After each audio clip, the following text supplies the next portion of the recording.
लाखाच्या मताधिक्य निवडून आली, त्या बाबतीत काय म्हणणं आहे? मी एवढंच म्हणेल की गेले 5 वर्ष माझ्या मतदारसंघामध्ये आरोग्यापासून शिक्षणापर्यंत, त्याच्याबरोबर महिला सबलीकरणपासून अनेक विषयांवर तिथं मी काम केलेलं आहे. माझे स्वतःचे लाभार्थी CSR नाहीतर जो काही फंड मी माझ्या हिमतीवर तिथं आणला 2 लाखापेक्षा जास्त आहेत. पिण्याचं पाणी आणि हे विषय तर मी वेगळेच ठेवतो. आणि माझा जो विरोधक होता 4.5 वर्ष गायब होता, आणि अचानक इलेक्शनच्या तोंडावर येतात आणि म्हणतात की काही झालं, किती रोहित पवारांनी ताकद लावू द्या, लोकांनी कुठलाही निर्णय घेऊ द्या, पण 30,000 निवडून येणार म्हणजे येणार. हा आत्मविश्वास आला कुठून?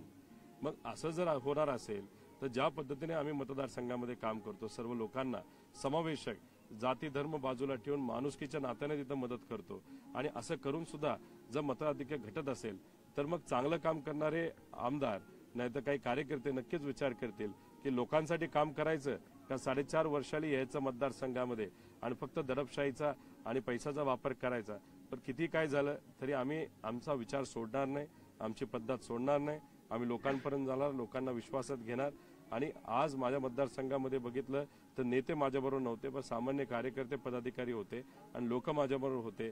त्यामुळे टार्गेट करून सुद्धा देवेंद्र फडणवीस साहेबांनी आणि पक्षाने 31 कोटी रुपये माझ्या विरोधकाला देऊन, पैसा वाटून सुद्धा, नेते शक्ती गुंड वापरून सुद्धा मी निवडून आलो. आणि बाकी ठिकाणी दुर्दैवाने मोठे आमचे नेते पडले. त्यामुळे कितीही ताकद लावली तर तिथं असणाऱ्या लोकांनी काय का होईना 1200 का लीड मिळेना मला निवडून दिले. त्यामुळे या लीड आणि उमेदवार मी निवडून आल्यानंतर या अधिवेशनामध्ये लोकांच्या हिताचे, महाराष्ट्राच्या माझ्या मतदारसंघाचे प्रमुख प्रश्न मी मांडत राहणार आणि अजून जास्त आक्रमक पद्धतीने मांडत राहणार.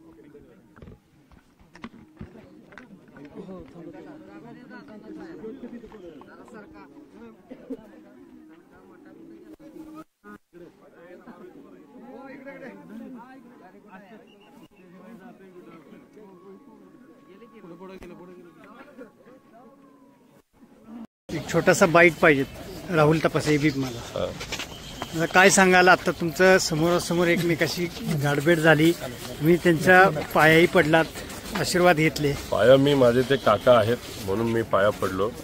विचारामध्ये भिन्नता आत्ता तरी आहे. शेवटी जी काही संस्कृती आहे, एक वडीलधारी व्यक्ती, आणि माझ्या 19च्या इलेक्शनमध्ये त्यांनी मला खूप मदत केली होती आणि त्या अनुषंगाने माझे काका असल्यामुळे शेवटी संस्कृतीप्रमाणे पाया पडणं ही जबाबदारी आहे. कारण ही जी भूमी आहे, चव्हाण साहेबांची स्मृती ठिकाण आहे, या भूमीमध्ये तरी कुठलाही भेदभाव करून चालत नाही. इथं संस्कृती पाळणं फार महत्त्वाचं आहे. आम्ही तरी पाळतो आणि ते त्या ठिकाणी मी केलेलं आहे. मी त्यांचं दर्शन घेतलं. जाता जाता ते असंही म्हणले की माझी सभा झाली असती तर अडचण झाली असती. नाही, झाली असती तर नक्कीच काही प्रमाणात वर खाली झालं असतं, उलटही होऊ शकलं असतं. पण बारामतीमध्ये ते इतके अडकून पडले होते, त्यांना माझ्या मतदारसंघात येता आलं नाही. पण शेवटी ते मोठे नेते आहेत, निर्णय त्यांचा होता, पार्टी त्यांची. आज आमदारकी जर बघितली, सगळ्यात जास्त आमदार हे त्यांच्यामध्ये तिथं निवडून आलेले, चांगली गोष्ट आहे. मी त्यांचं अभिनंदन सुद्धा केलेलं आहे.